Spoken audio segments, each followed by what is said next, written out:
Mayroon daw nag-tip kay Boying Remulla na may warrant of arrest na si Bato de la Rosa.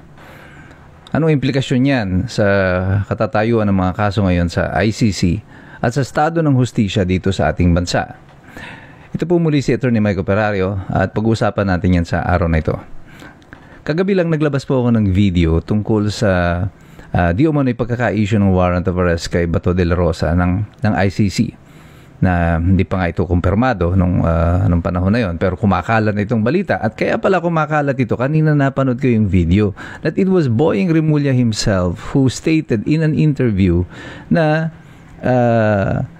naka-receive siya ng tawag at kinonfirm na meron na ngang warrant of arrest si Bato de la Rosa. Ang magandang pag-usapan dyan, sino yung tumawag sa'yo? At bakit ikaw ang tinatawagan? Bakit natin kailangan itanong yan kay Boying Remulla? Well, first of all, ang website ng ICC shows na wala pa silang inilalabas na warrant of arrest, or wala pang indikasyon or any information that there is a warrant of arrest issued. Yung abogado ng complainant, yung si Attorney Contis, also could not confirm if there is a warrant of arrest. Now, this government, who is not even a party to the case, apparently through Boying Remulla, already has information. Somebody called him na meron na warrant of arrest. So, it seems as if merong insider si Boying Remulla. Bakit meron kang insider sa loob? Di ba supposedly hindi nakikipag-coordinate ang gobyerno ng Pilipinas sa ICC patungkol dito sa kaso ni Rodrigo Duterte? At bakit ikaw ang tinatawagan? Because he said may tumawag sa kanya. So kung hindi man diretso sa ICC ang nagko-confirm nito, somebody has access to information inside the ICC at nagbabato ng tip kay Boying Remulla. Ay sino naman yung nagbabato ng tip sa iyo? Bakit hindi mo sabihin sa amin? Kasi supposedly sabi mo yan ay public interest. And that is not a matter of national security. So bakit ka sasabihan itong sino man ito? Private individual man to o government officer man ito? Sino nagsabi sa iyo?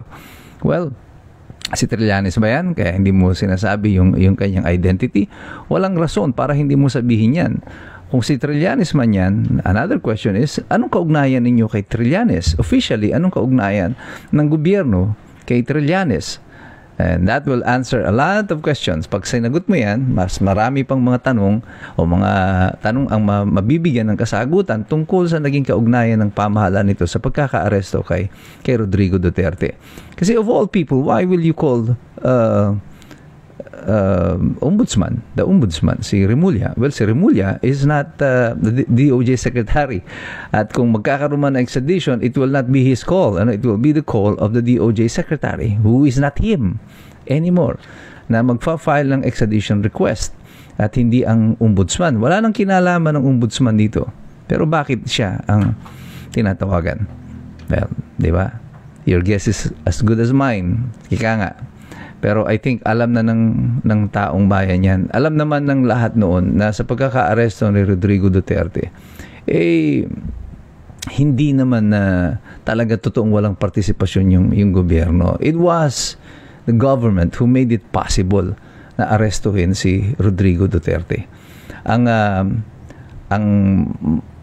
Ang implikasyon lang nitong mga revelasyon na ito, na sa sarili niyang bibig nagmula, nahuhuli yung isda sa sarili niyang bibig, is that kung meron kayong insider sa loob, is the government spending money for this insider information? If it is Trillanes, is the government spending money for Trillanes to give you access to this information?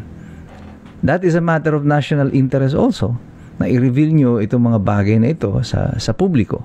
Kung sino-sino yung pinagbababayaran at pinagkakagastusan ng gobyerno para lamang dito sa mga kaso na isasampa ninyo sa mga miyembro ng oposisyon at saka mga sumusuporta kay Sara Duterte. Noong pa man, sinabi ko na sa inyo, meron na talagang plano itong pamahalaan na eventually ay isa-isang i-eliminate yung mga sumusuporta kay Sara Duterte because ito nga ang flood control, they are planning to twist it around, ano? Na ngayon ang mga kakasuhan ay yung mga senador na kampi kay Sara Duterte at hindi yung mga congressman na supposedly ay involved dito. Of all the congressmen, si Zaldico lang ang sasampahan ng kaso. Si Speaker Romualdez ay parang wala lang, di ba? At mukhang gagawin pa yata nilang state witness, pati yung mga DPWH, mga officials in Bulacan ay si Hernandez, si Alcantara, ay mukhang magagawin pa mga state witness. Sino lang matitirang kakasuhan? Yung mga senador na lang.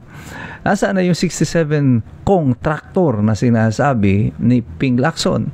Nawala na rin, parang bula. Nasaan na yung mga 15 top contractors na sinasabi ni Bongbong Marcos? Nawala na rin.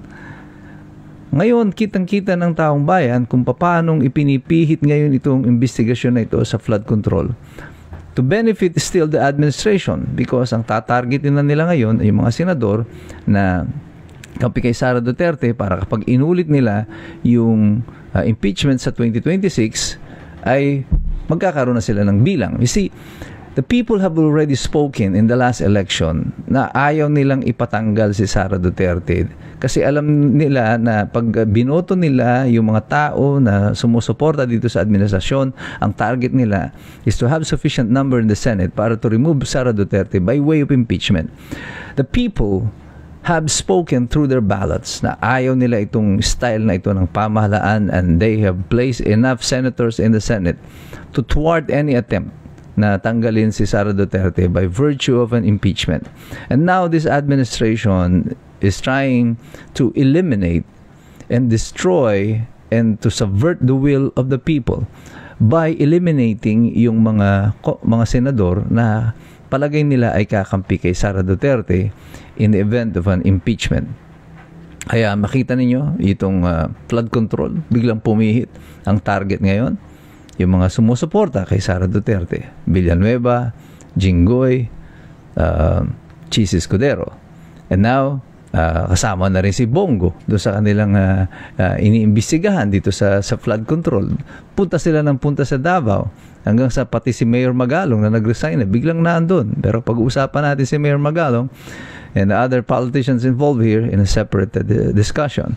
But what is important right now is that nagiging malinaw sa ating lahat, sa mga Pilipino, na ang ginagawa ng administrasyon ngayon is all designed to eliminate the opposition to a possible impeachment case to be filed against Sara Duterte in 2026. Itong investigasyon na ito sa flood control, walang makukuhang katarungan. Ang pamahalang gobyerno, ang mga mamamayan, hindi mababawi ang pera dun sa mga may kagagawan nito under this present administration. It is apparent sa marami na ang mangyayari dito ay diversion at takipan upang hindi managot yung mga totoong dapat na managot dito sa kaso ng katiwalian dito sa flood control. But the people will not be fooled. Hindi nyo na kami maloloko. Alam na namin ang katotohanan sapagkat kami patuloy na nagmamasid, nagsasaliksik, nag-aaral. Kasi alam namin, mahirap makialam ang taong walang alam. God bless you, God bless us all. Mabuhay ang Republika ng Pilipinas. Magsipag-ingat po tayong lahat sa pagpasok ng bagyo.